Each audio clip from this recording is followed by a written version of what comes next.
Halo semuanya, perkenalkan nama aku Komandika Artikonurji dari Universitas Udayana. Dan pada kesempatan kali ini, aku akan membahas materi salah satu dari mata kuliah Komunikasi Data dan Jaringan Komputer mengenai klien, server, dan ISP. Nah, jadi di dunia jaringan komputer, semua komunikasi biasanya melibatkan dua peran utama, yaitu antara klien dan juga server. Klien itu adalah perangkat yang meminta layanan, misalnya HP kita yang meminta data saat membuka sebuah aplikasi. Sementara server adalah perangkat yang menyediakan layanan, bisa berupa website, aplikasi, atau pusat data besar.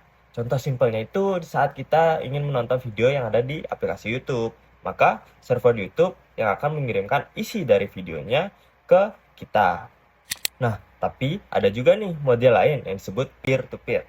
Bedanya, di sini perangkat tidak hanya jadi klien atau server saja, tapi bisa saling bertukar peran. Misalnya, saat kita ingin mengirim file lewat Bluetooth. Nah, supaya komunikasi antara klien dan server ini bisa berjalan, dibutuhkan berbagai komponen jaringan.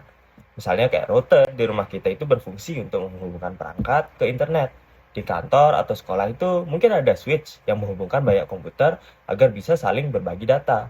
Lalu ada end device atau perangkat akhir seperti laptop, smartphone, ataupun printer yang menjadi titik pengguna langsung.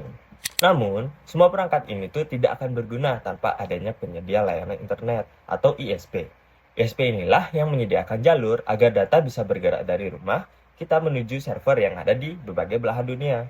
Jalurnya itu bisa bermacam-macam. Ada yang lewat kabel fiber optik, DSL, jaringan kabel televisi, bahkan pakai data seluler yang kita gunakan sehari-hari. Ambil contoh sederhana, di saat misalnya nih kita ingin menonton di Netflix. HP kita ini akan berperan sebagai klien. Server Netflix di pusat data mereka menyimpan film yang ingin kita tonton. Router rumah kita bertugas menghubungkan. Dan ISP itu yang akan menyediakan jalan agar data bisa sampai dengan lancar. Kalau salah satu bagian ini terganggu, misalnya jalur ISP sedang penuh nih, maka film kita itu bisa aja macet atau buffering gitu.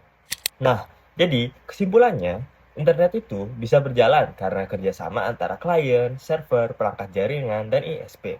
Jadi, tanpa salah satunya itu, koneksi kita akan menjadi tidak lancar gitu. Nah, mungkin sekian dari materi sederhana tentang klien, server, dan juga ISP yang bisa saya sampaikan. Terima kasih sudah menonton.